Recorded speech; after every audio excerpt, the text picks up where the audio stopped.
کیسے لے کر آؤں؟ فرمایا انہیں میرے احسانات یاد دلاؤ، واپس آئیں گے۔ خدا تیرے ان کرم نے، تیرے اس لطف و کرم نے مجھے یہ ہمت دلائی کہ میں واپس آؤں۔ اور کس نے؟ الذی رزقتنی من رحمتک وارئیتنی من قدرتک، چنانچہ تو نے اپنی رحمت سے مجھے روزی دی، اپنی قدرت کے کرشمے دکھائے۔ عرفتنی من اجابتک، اپنی قبولیت اور اجابت کی پہچان کروائی۔ جب تو نے یہ کیا، فصرت ادعوک آمنا، پس اب میں با امن ہو کر تجھے پکار رہا ہوں، ورنہ میں تو اپنے جرم سے ڈر کے منہ چھپا کے بیٹھ جاتا، میں تو زبان نہیں ہلا سکتا تھا، میں اتنا گناہ گار انسان ہوں، میں اپنے گناہوں کو جانتا ہوں، کسی کو نہیں پتا ہوگا میں نے کیا گناہ کیے ہوں گے، ان گناہوں کو سوچوں تو میں تیری بارگاہ میں آ ہی نہیں سکتا تھا، تو نے ہمت دلا دی، تو نے مجھے اتنی ہمت دے دی کہ میں آ گیا۔ فصرت، پس اب میں آیا ہوں تیرے پاس، آمنن، مجھے تیری امن کے اوپر اعتماد ہے۔ کتنا قدرت خدا کے بعد لطف خدا ہو کہ مجرم اس کے سامنے پہنچ کر کے مجھے تیری امن کے اوپر اعتماد ہے۔ وَأَسْأَلُكَ مُسْتَانِسًا، اور سوال کرتا ہوں الفت سے، نہ ڈرتے ہوئے اور گھبراتے ہوئے۔ واہ واہ، الفت سے سوال کر رہا ہوں خدا، مجھے تیری محبت پہ اعتماد ہے، مجھے تیری رحمت پہ اعتماد ہے۔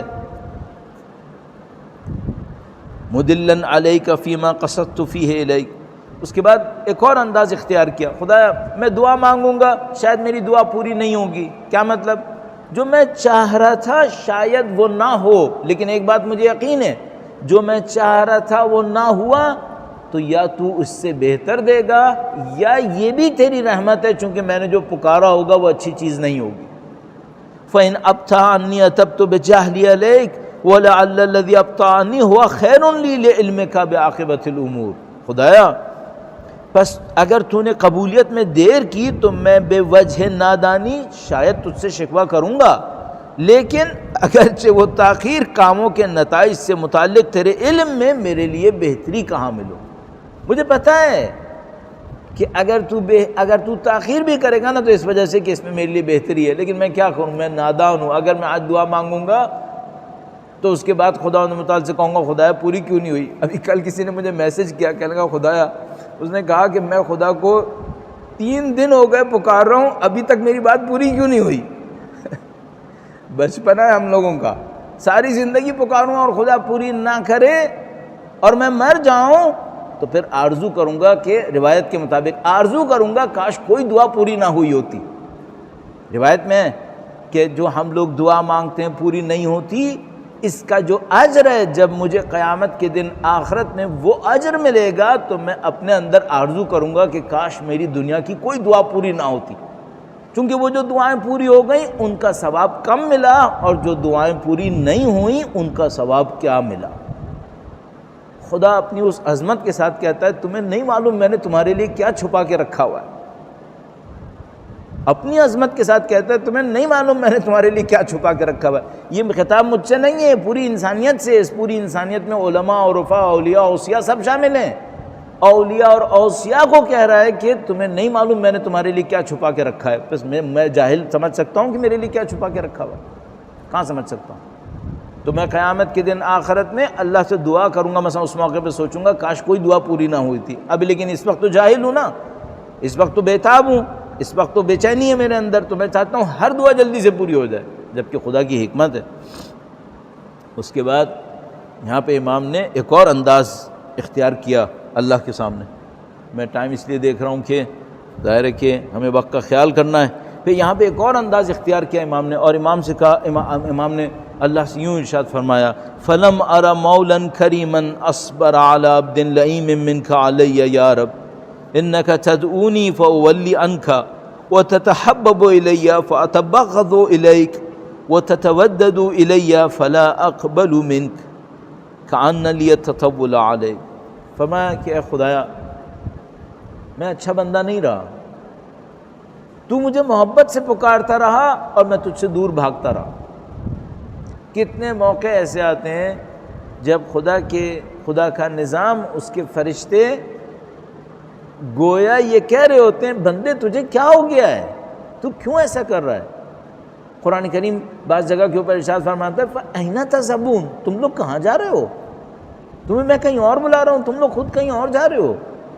فرمایا، ہم نے فرمایا پس میں نے تیرے سوا کوئی مولا ایسا نہیں دیکھا جو میرے جیسے پس بندے پر مہربان و صابر ہو۔ اے پروردگار، تو مجھے پکارتا ہے، میں تجھ سے منہ موڑتا ہوں، تو مجھ سے محبت کرتا ہے، میں تجھ سے خفا ہوتا ہوں، تو میرے ساتھ الفت کرتا ہے، میں بے رخی کرتا ہوں۔ دنیا کا نظام الٹا ہے بھائی، کمزور طاقتور کے پیچھے جاتا ہے، جس کے پاس شہرت ہوتی ہے اس کے پیچھے بھاگتا ہے وہ جس کے پاس شہرت نہیں ہوتی، جس کے پاس دولت ہوتی ہے اس کے پیچھے بھاگتا ہے وہ جو غریب ہوتا ہے۔ یہاں نیا الٹی بہ رہی ہے، وہ غنی و قدیر ہے، میں ضعیف و جاہل اور اس کے سامنے محتاج، اور وہ مجھے بلاتا ہے اور میں نہیں جاتا۔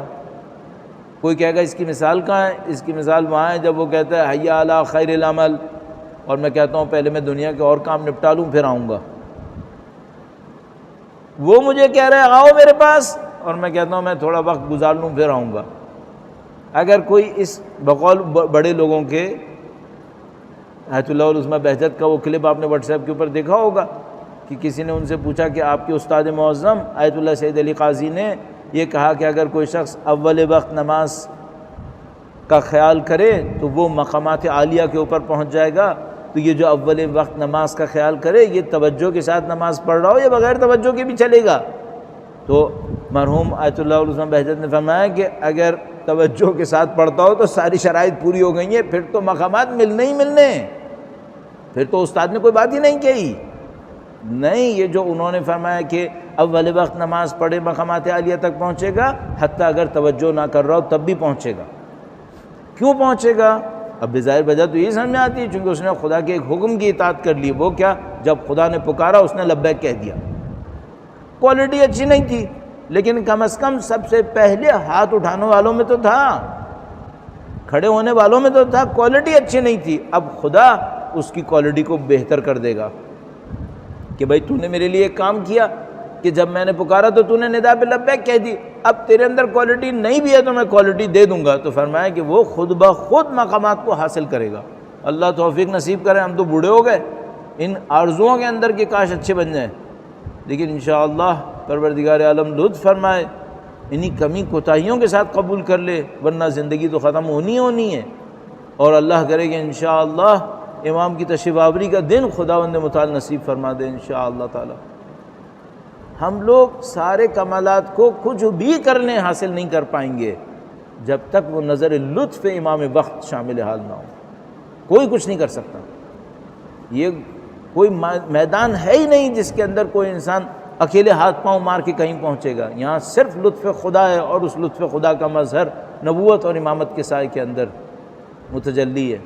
تو کوئی کتنا ہی ہاتھ پاؤں مارے ایک جگہ تک پہنچا لے کہ اب امامت ساتھ دے، سفینۃ النجات، مصباح الہدا، پھر وہاں سے اس کی زندگی شروع ہوگی اور کرامتیں شروع ہوں گی۔ لیکن یہ کام آسان نہیں ہوگا، جیسا کہ ابھی تلاوت قرآن کریم جب آپ نے سنی تو اس کے اندر انہوں نے سورہ کہف کے اس واقعے کو بیان کیا جو حضرت موسیٰ اور حضرت خضر کا تھا۔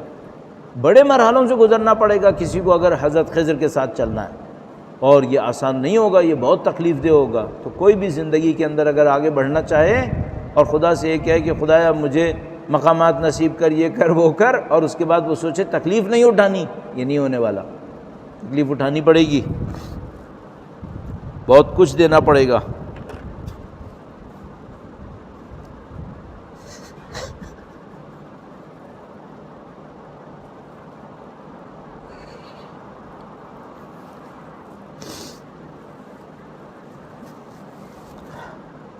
خدایا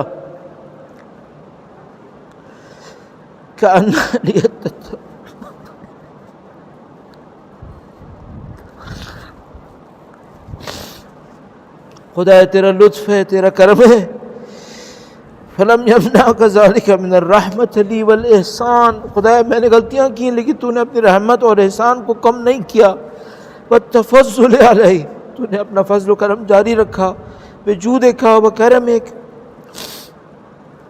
فرحم عبدک الجاہل۔ خدایا ہم اپنی جہالت کا اعتراف کرتے ہیں، نادانی کا اعتراف کرتے ہیں، فرحم عبدک الجاہل، صرف بندے پہ احسان نہ کر، تو اپنے اچھے بندوں پہ تو احسان کرے گا ہی کرے گا۔ اگر کوئی بندہ تیرا عالم ہوا تو اس پہ احسان کرے گا، عالم پہ مانے واقعاً اہل علم، صرف صنف علم نہیں، اہل علم، اہل ذکر، اچھے بندوں پہ تو کرے گا، جاہل پہ کون کرے گا، نادان پہ کون کرے گا، تو کرے گا، خدا نے مثال، تیرے سوا کون ہے یہاں پہ؟ فرحم عبدک الجاہل، اپنے اس جاہل بندے پہ احسان کر، وجد علیہ، فضل فرما، بفضل احسانک انک جواد کریم، تو بہت زیادہ سخی ہے۔ سخاوت صرف سکوں میں نہیں ہوتی، سخاوت محبت کے اندر ہوتی ہے سب سے زیادہ۔ کوئی آدمی اس سے محبت کرے جو اہل محبت ہو، اور کوئی اس سے محبت کرے جو اہل محبت نہ ہو۔ سخاوت یہاں پر ہے، سخاوت سکوں میں نہیں ہے، سخاوت جذبات کے اندر ہوتی ہے میرے خیال میں زیادہ۔ الحمدللہ مالک الملک مجری الفلک۔ ہمارا ٹائم اختتام پر ہے، چند جملات عرض کر کے انشاءاللہ آج اس کو اختتام پہ لے کے جاتے ہیں، یعنی پہلے حصے کو، اس کے بعد کل انشاءاللہ اس کو فالو کریں گے۔ مجموعی طور پر اگر آپ سورہ فاتحہ کو دیکھیں، اس دعائے افتتاح کو دیکھیں تو دعائے افتتاح دو حصوں پہ مشتمل ہے۔ ایک میں خدا کے ساتھ رابطہ ہے جس کی کچھ منازل، کچھ حصے میں نے آپ کی خدمت میں عرض کیے، اور ایک حصہ اس خدا سے رابطے کو بڑھاتے ہوئے ولایت کے ساتھ رابطہ ہے، نبوت اور ولایت کے ساتھ رابطہ ہے۔ تو آپ دیکھیں گے تقریباً آدھے حصے پر جا کر جملات کا رخ تبدیل ہوتا ہے نبوت کی طرف اور پھر امامت کی طرف، اور اس کے بعد اختتام پر جاتے ہوئے وقت کے امام کی طرف، اور پھر ان کے مقابلے میں ہماری ذمہ داریاں کیا ہیں۔ یہ پورا نظام ہے۔ اگر آج کوئی شخص امام کی تشریف آوری کے لیے دعا کرتا ہے، یہ در حقیقت توحید کا اثر ہے، یہ توحید کا اثر ہے جو اس کے وجود کے اوپر پڑنا چاہیے، اور یہ کنیکشن ہے جو اس دعا افتتاح کے اندر جمع ہوا ہوا۔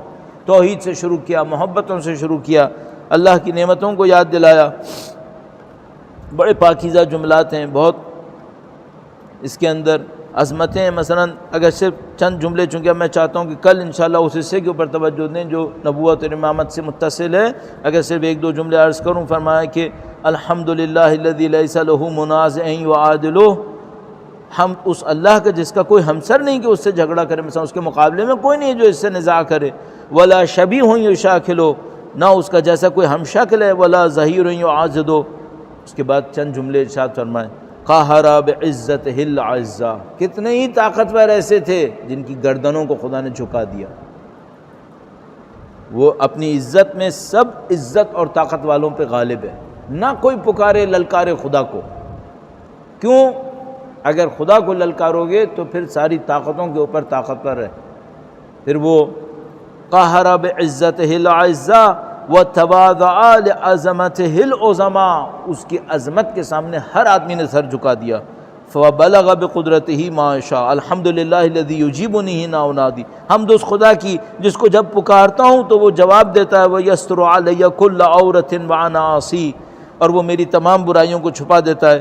بس انشاءاللہ یہ جملات قابل توجہ، آپ ہر روز انشاءاللہ دعائے افتتاح پڑھ رہے ہوں گے، اور ان جملات کو اس انداز میں دیکھیں کہ آگے جا کے فرماتا ہے ینجی الصالحین، فرمایا الحمدللہ الذی یؤمن الخائفین وینجی الصالحین، ڈرنے والوں کو پناہ دیتا ہے، صالحین کو نجات دیتا ہے، یرفع المستضعفین، مستضعفین کو بلند کرتا ہے، یضع المستکبرین، مستکبرین کو زیر کر دیتا ہے، یہلک ملوکا ویستخلف آخرین، بڑے بڑے بادشاہوں کو ختم کر دیتا ہے، ان کی جگہ دوسروں کو لے آتا ہے۔ الحمدللہ قاسم الجبارین، حمد اس خدا کی جو دھونس دینے والے جباروں کو شکست دے دیتا ہے، ان کا منہ توڑ دیتا ہے، مبیر الظالمین، ظالموں کو برباد کرتا ہے، مدرک الحاربین نکال الظالمین، فریادوں کو پہنچنے والا، بے انصافوں کو سزا دینے والا، صریخ المستصرخین، موضع حاجات الطالبین، معتمد المؤمنین۔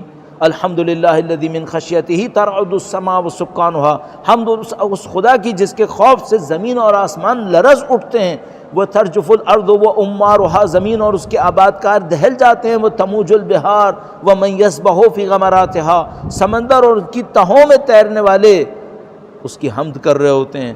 الحمدللہ الذی ہدانا لہذا، حمد اس خدا کی جس نے اس کی ہمیں ہدایت دی، وہ اپنی ان تمام طاقتوں قدرتوں کے ساتھ ہم ناتوانوں کے اوپر لطف کرتا ہے اور ہمیں اس کی ہدایت دیتا ہے کہ ہم اس کے سامنے سر جھکائیں۔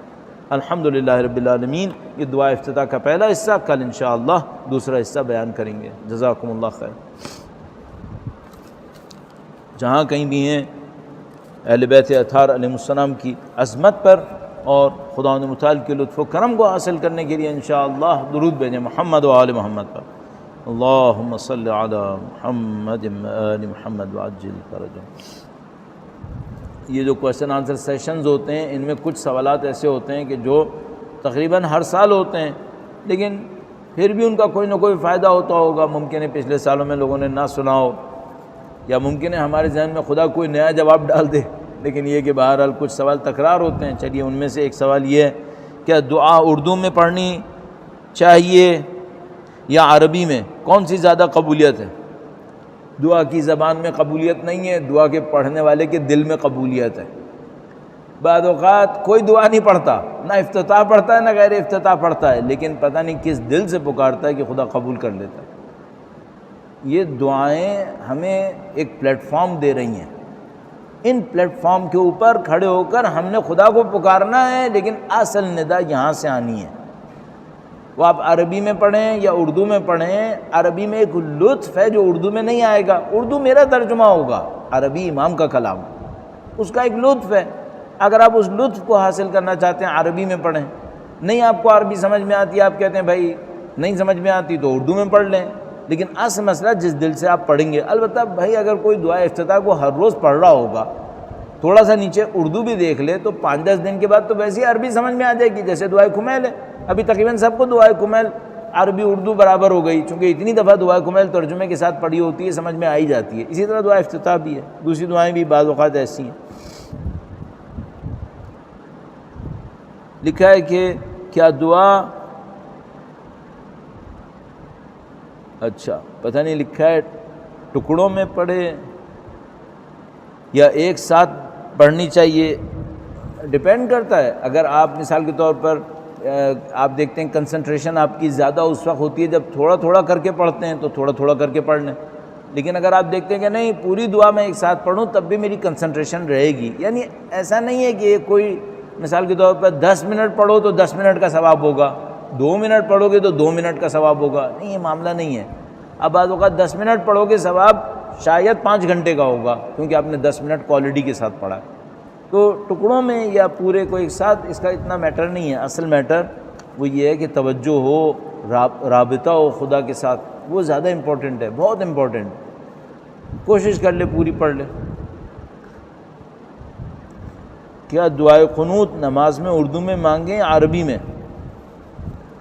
یہ لگتا ہے جیسے کوئی لنگوسٹک میں پی ایچ ڈی کر رہا ہے، اسے زبان کے اوپر ہے، اردو میں یا عربی میں۔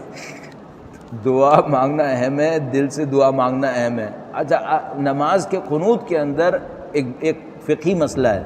فقہی مسئلہ یہ ہے کہ کیا نماز میں اگر میں دعا مانگوں اپنی زبان میں مانگ سکتا ہوں؟ اگر دعا مانگ رہا ہوں جزء نماز کے طور پہ نہیں مانگ رہا ہوں، دعا مانگ رہا ہوں، اپنی زبان میں مانگ سکتا ہوں؟ مانگ سکتے ہیں، لیکن مانگتا کوئی نہیں ہے، کیونکہ بڑا عجیب سا لگتا ہے کہ انسان دعائے قنوت کے اندر کھڑے ہو کر اردو میں مانگنے لگے تو اس کو ذرا عجیب سا لگنے لگتا ہے، اس لیے احتیاطاً سب مانگتے عربی میں ہی ہیں۔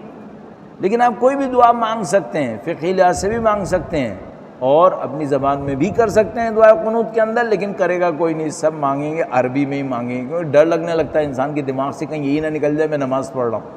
تو وہ کوشش یہی کرتے ہیں کہ جو مرسوم دعائیں ہیں اہل بیت سے نقل ہوئی ہیں انہی کو مانگیں، اور وہ عربی میں لکھی ہوئی ہیں ظاہر ہے، تو اس طریقے سے دعائے قنوت مانگتے ہیں۔ اگر کوئی ہم سے ناراض ہو اور اس کا انتقال ہو جائے تو کس طرح سے راضی کیا جائے وہ ہم سے خوش ہو جائے؟ بہت سخت مرحلہ ہے، اور یہ میرے جیسوں کے لیے سوال ہوگا کہ بھائی تم نے اتنے لوگوں کو ناراض کیا، ان میں سے کچھ مرنے والے ہوں گے، مر چکے ہوں گے۔ پہلی بات تو ہے کہ میں کوشش کروں کہ بھائی میں ایسا انسان بنوں ہی نہیں کہ جس سے لوگ ناراض ہوں۔ البتہ یہ بھی عرض کرتا چلوں، اگر کوئی شخص ایسا ہو کہ وہ حق پہ چلے گا، حق کی بات کہے گا، بہرحال کافی لوگ ناراض ہوں گے۔ امیر المومنین سے لوگ اتنے ناراض ہوئے، اب ظاہری طور پہ عرض کر رہا ہوں، کیوں؟ کیونکہ جب امیر المومنین نے ان کے باطل کے اوپر شمشیر چلائی، ان کے باطل کے اوپر اپنی زبان اعتراض کو اٹھایا، تو انہوں نے ناراض ہونا ہی تھا۔ لیکن اس ناراضگی کو میرے خیال میں سوال پوچھنے والے نے نہیں پوچھا ہے، اس نے ان سوال پوچھنے والے نے اس کی ناراضگی کو پوچھا ہے جس میں غلطی ہماری ہے۔ ہم نے کسی کو غلطی سے ناراض کیا، وہ مر گیا، اب کیا کریں؟ بہت سخت کام ہو گیا، اب ہمیں اس کے لیے استغفار کرنی ہوگی، اس کے لیے دعائیں کرنی ہوں گی، اتنی استغفار اتنی دعائیں کہ انشاءاللہ قیامت کے دن محشر میں جب وہ کھڑا ہو اور کہے کہ میری اس ناراضگی کے بدلے میں یہ مجھے عمل دے، تو میں اتنی دعا اور استغفار اس کے لیے کر چکا ہوں کہ میرا بیلنس ہو جائے۔ وہ لوگ کہ جو تھوڑی دیر کے لیے مرتے ہیں، اور ان میں سے بعض لوگوں نے برزخ کے لمحات کو بیان کیا ہے اور روایات کے اندر بھی آیا ہے، تو اس میں بیان کرتے ہیں، کہتے ہیں ایک آدمی کے ٹوٹے ہوئے دل کو جوڑنے کے لیے اس دنیا کے اندر بعض اوقات 1 سال کی عبادت دینی پڑ جاتی ہے۔ تو میں پہلے ہی سے ایسے آدمی کے لیے اتنی استغفار کر لوں، اتنی توبہ کر لوں، اس کے لیے اتنے درود پڑھ لوں، اتنے نیک اعمال انجام دے دوں کہ وہ وہاں پر اس دنیا میں پھر کھڑے ہو کے مجھ سے مطالبہ نہ کرے کہ بعد میں تو خود ایک اعمال کی قلت میں پھنسا ہوا ہوں گا، میں کہاں سے اس کو دیتا پھروں گا۔ البتہ ایک نسخہ روایات نے اور بیان کیا ہے، وہ نسخہ سخت ہے، بہت سخت ہے۔ وہ یہ ہے کہ مثلاً کوئی انسان یہ کہے کہ خدایا جتنے بھی لوگوں نے میرے ساتھ زندگی میں کوئی غلط کام کیا میں سب کو بخش رہا ہوں، سب کو بخش دیتا ہوں، اور یہ جو میں بخش رہا ہوں یہ میں تیرے ساتھ معاملہ کر رہا ہوں خدایا کہ جو میرے لیے حساب لے کر کھڑے ہونے والے ہوں گے تو ان کو نپٹا دے، میں تیرے بندوں سے حساب نہیں لے رہا۔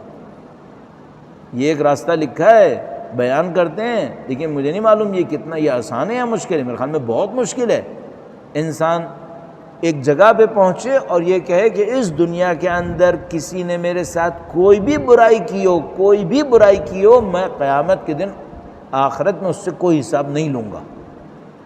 اور یہ میں کس امید پہ کروں؟ اس امید پہ کروں کہ انشاءاللہ خدا مجھ سے حساب لینے والوں کو نپٹا دے گا۔ تو مجھے بہت دل کھولنا پڑے گا، بڑا وسیع ہونا پڑے گا، صدر بہت زیادہ لانی پڑے گی تاکہ میں ایک ایسی جگہ تک پہنچ جاؤں۔